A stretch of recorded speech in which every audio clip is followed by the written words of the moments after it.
California's rugged and scenic northwestern corner is the beginning of the great Pacific Northwest. Spectacular mountains and twisting rivers create a region of untamed and primitive beauty. In 1849, a member of the first expedition into the North Coastal Mountains reported, "As I gazed upon the wild and rugged country spread out before us, a feeling of dread came over me. I could hardly restrain from giving expression to feelings of doubt as to the result of the expedition." But because of that expedition and others that followed, the area was gradually opened by roads that followed the path of the river. Even today, the redwood country remains much the same as it was years ago. It is more populated, but outside the small townships and on either side of the modern highways that serve the area, the course of nature is the law that governs much of the land, and the forests and waters. Wintry storms that sweep in from the Pacific and dump heavy rains on California's northwest sector create a forest condition that has spawned great stands of fir and redwood timber. It was the presence of timber in vast quantities that spurred the development of California's important lumber industry and opened the area to settlement. Today, lumber accounts for as much as 70% of the economy of some Northwest counties, and the world's only source of redwood is found here. The combination of forests, rivers, and streams, and an abundance of wildlife make the area one of the world's most beautiful natural preserves.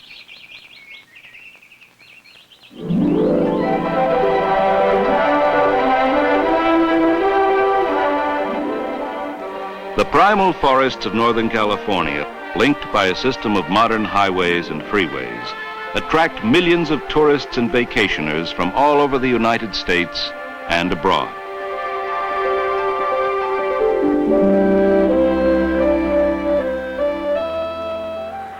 The same combination of ocean air and mountainous terrain that has produced the redwood and fir has also created the crooked, winding rivers named Eel, Klamath, Mad, Trinity, Smith, and Van Dusen.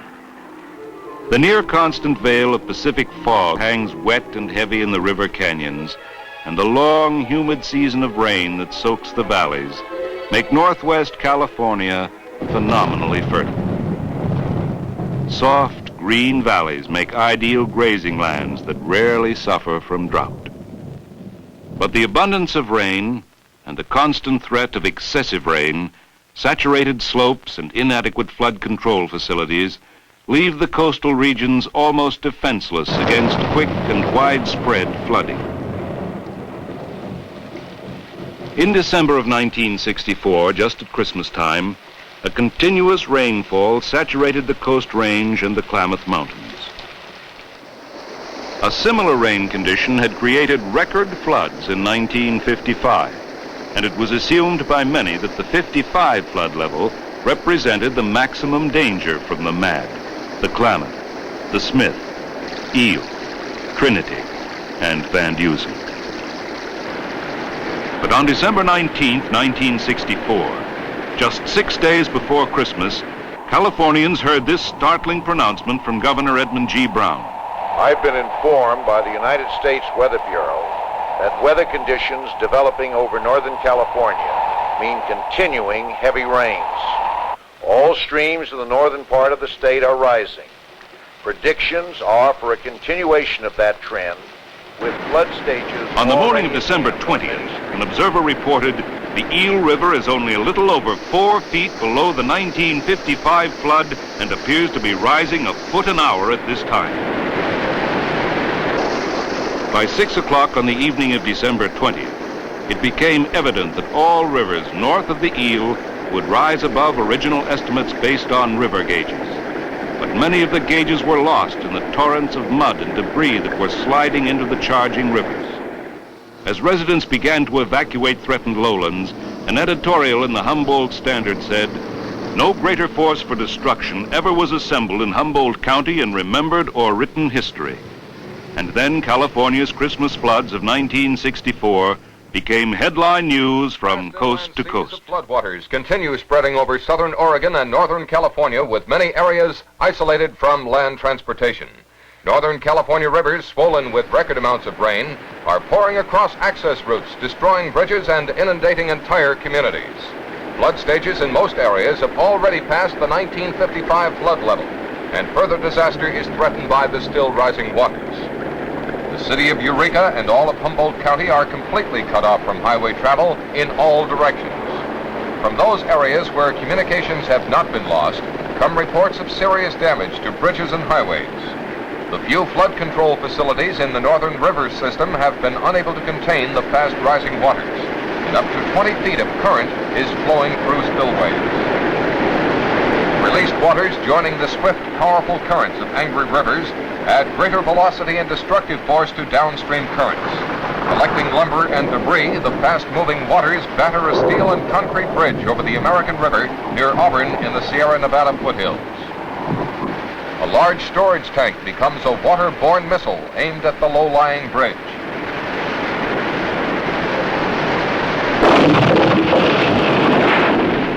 In an extremely rare incident, cameramen from television station KCRA in Sacramento filmed the destruction of a bridge resulting from the collapse of an unfinished dam.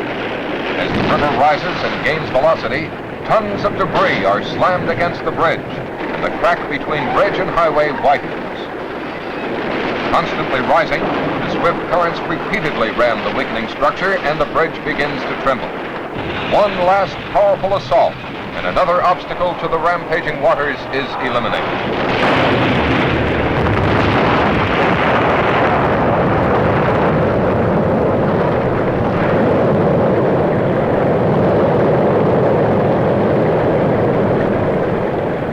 A bridge that had taken many months to construct is lost in a matter of minutes. At Alton, where the Eel and Van Dusen rivers join, two young men abandon their car to the rising currents, and spectators watch helplessly as an abandoned dog floats downstream to certain death. Those who have not been trapped by the sea of floodwaters are evacuating by any means available. Over 5,000 persons in Oregon and California have fled their homes, and many more are threatened. It is not known whether lives have been lost, but some officials have expressed deep concern. In Humboldt County, apparently suffering the greatest damage from the record floods, 8 towns have been ordered to evacuate. Many towns are already partially underwater, and damage to farm and dairy lands is reported to be severe. The 4 counties of Del Norte, Shasta, Humboldt, and Mendocino have already been declared disaster areas by Governor Brown. Units of the National Guard and the Army Corps of Engineers have moved evacuees to 4 emergency centers set up in Humboldt County. Helicopter observers in the rich farm and dairy lands around the Eel River report that large herds of cattle and sheep are exposed to grave danger, and many acres of California's finest grazing land are underwater. The Federal Aviation Agency, operating out of the Eureka Arcata Control Tower, is coordinating a massive airlift involving planes and helicopters from all branches of the service. Food and clothing by the ton are moving into emergency relief centers located in Eureka. The American Red Cross and the Salvation Army are distributing relief commodities throughout the flood-stricken area. 8 Army helicopters, the first operational aircraft on the scene, have begun emergency flights of rescue and relief. 10 minutes after reaching Ronerville Airfield, the craft were airborne on a series of emergency missions. Flying under the most adverse weather conditions, Army pilots are fighting their way through snow, rain, and fog to reach isolated families. With communications gone, the choppers are making reconnaissance flights over the disaster area. In addition to food and clothing, 4 doctors have joined the airlift to assess medical needs. To reach most of these flood-isolated areas, Army pilots, who are being joined by Navy, Marine, Coast Guard, and Air Force units, have flown through fog-covered canyons and rain-soaked air. Racing up from the naval base at Long Beach is the aircraft carrier Bennington.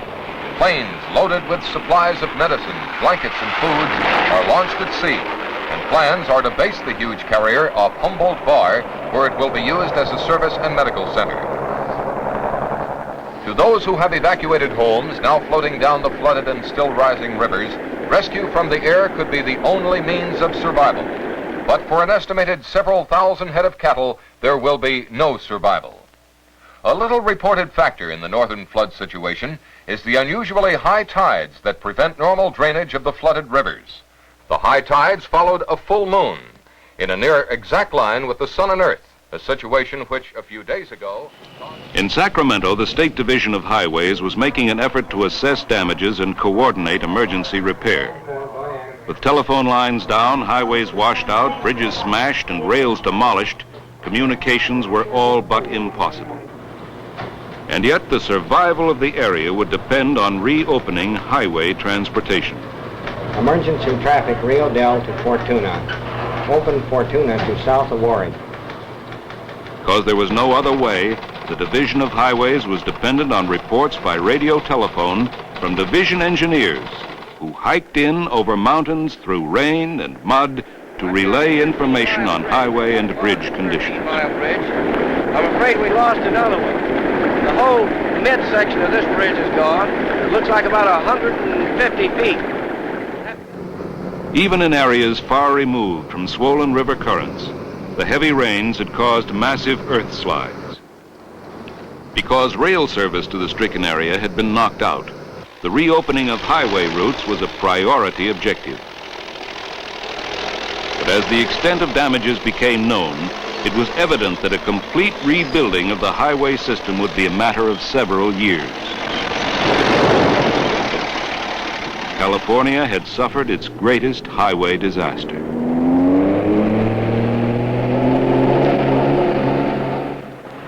Emergency crews were quickly dispatched to washed-out bridge and highway sites and remained there until temporary structures had been completed. The Bailey Bridge, a creation of the emergencies of war, became a lifeline to communities made inaccessible by the raging waters.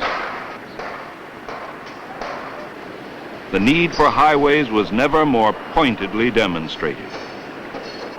Restoration of highway facilities was begun on a crash basis as soon as the waters subsided. Every highway in the flood area suffered major damages.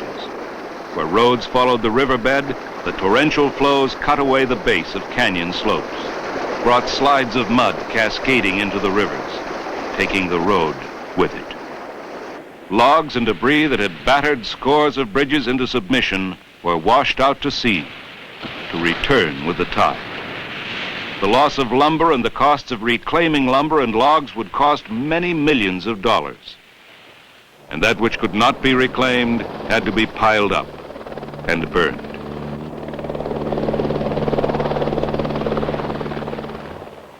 To be sure that severely damaged roads could accommodate essential traffic, a convoy system was established by the California Highway Patrol. Looks like we've got about 150 feet.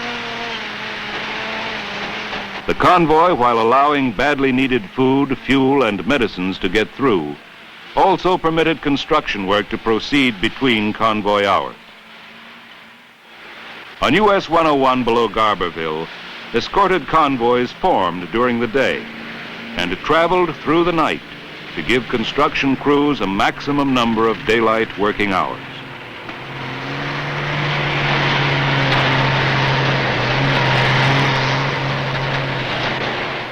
When the rain had finally stopped and the sun burned through the heavy layers of fog, it revealed a sea of mud and silt where farms and villages had been. Much of the damage could be measured in terms of money, in terms of rebuilding time. But much of it could not be measured, for it involved great personal loss. In all, some 30 lives were lost during the Christmas floods of 1964. Hundreds of houses were destroyed, and a few towns completely wiped out. A helicopter observer at the height of the flood in Pepperwood reported, "Pepperwood is completely gone. It's just a huge pile of debris. Houses are stacked on top of houses. The entire area is floating. Nothing is standing. Nothing but debris."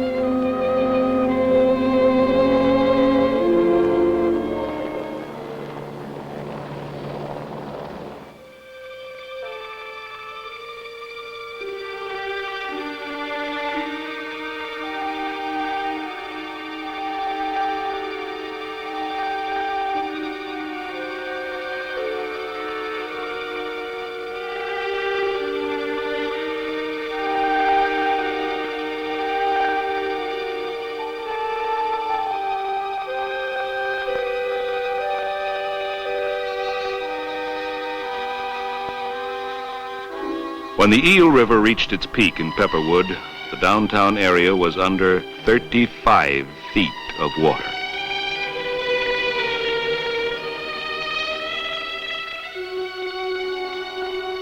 Five died in Pepperwood. The survivor said, "I came here in the 30s and helped put Pepperwood on the map, but I'm not going to do it again." It was just 3 days before Christmas Eve when Phillipsville was ordered to evacuate.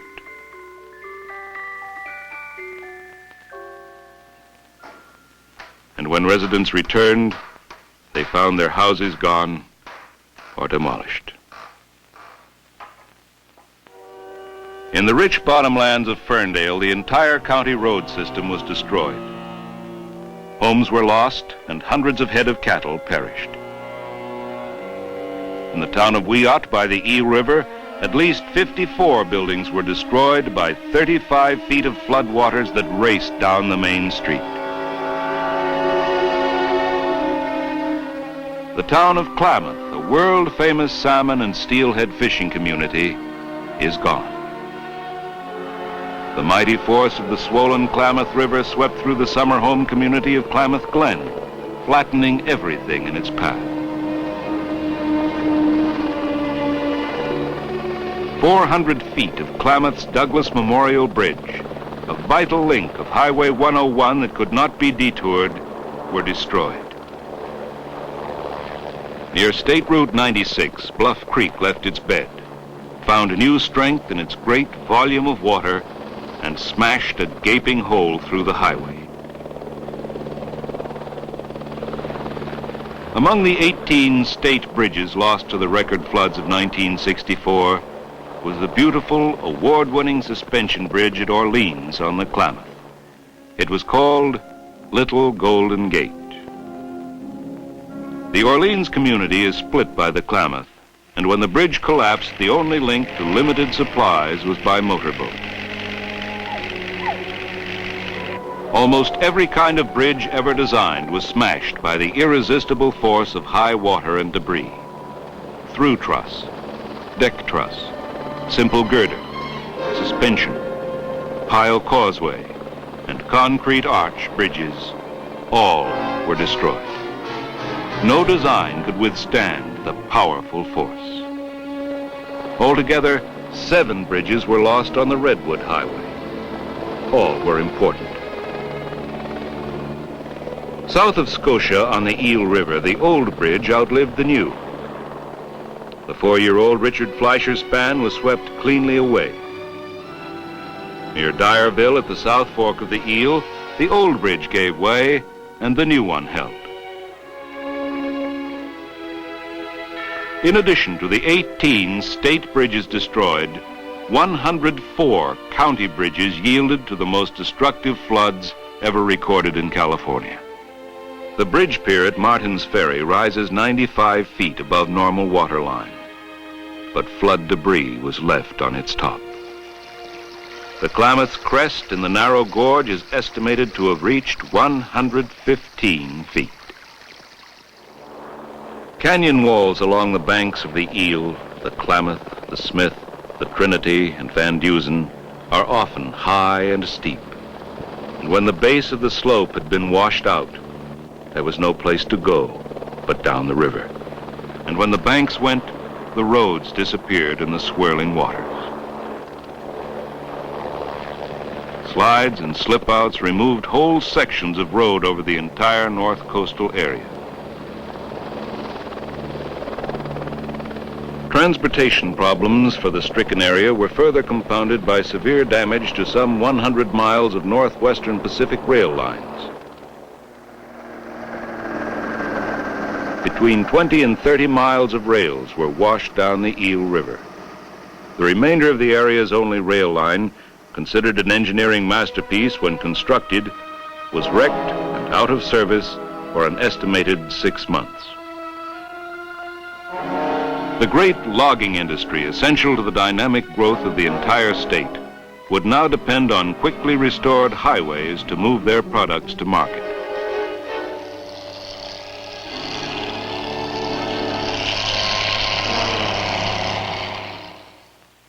As soon as the State Division of Highways had made a thorough assessment of damages to the highway system, a report was made to Governor Edmund G. Brown and Senator Randolph Collier. Damaged highways back so that service can be given to the traveling public.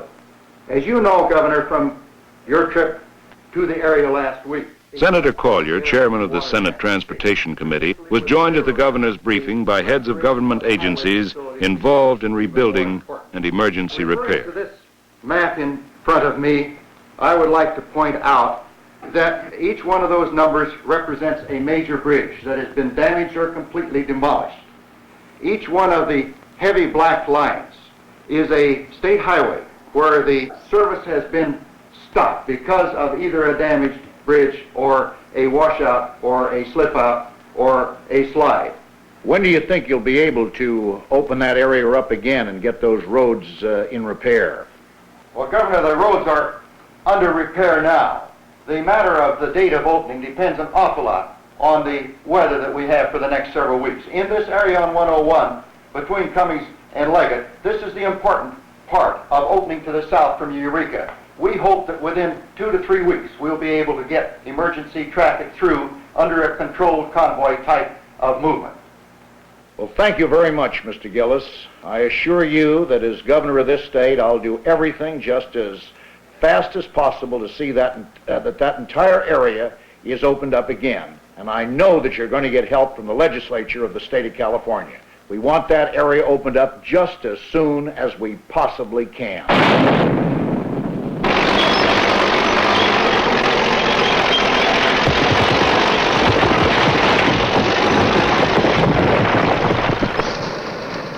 Earlier in 1964, the North Coastal counties had proudly dedicated new freeways and new bridges. Business, industry, and residents had foreseen an easing of their relative isolation. But before year's end, many of the older stretches of highway lay in ruin, and scores of bridges gone. There was nothing to do but commence rebuilding. And the first and most vital step would be to reopen the highway system.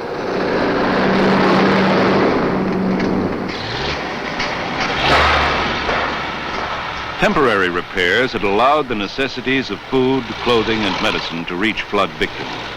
And now the job of rebuilding was underway. The restoration of highway lifelines would be a matter of survival for the Redwood Country.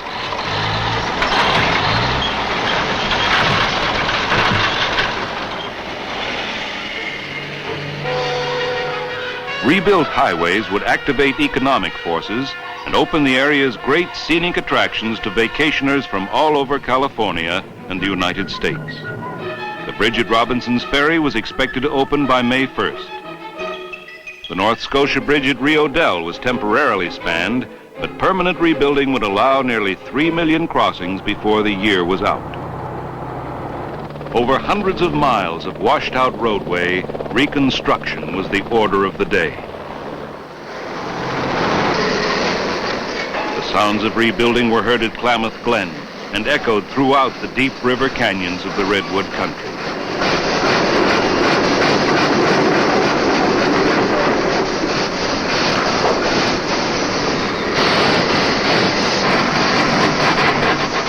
It may take years to completely rebuild all bridges and highways, but the work was begun. And highway engineers promised that the area would be ready for the 1965 vacation season, expected to top the 5 million tourists of 1964.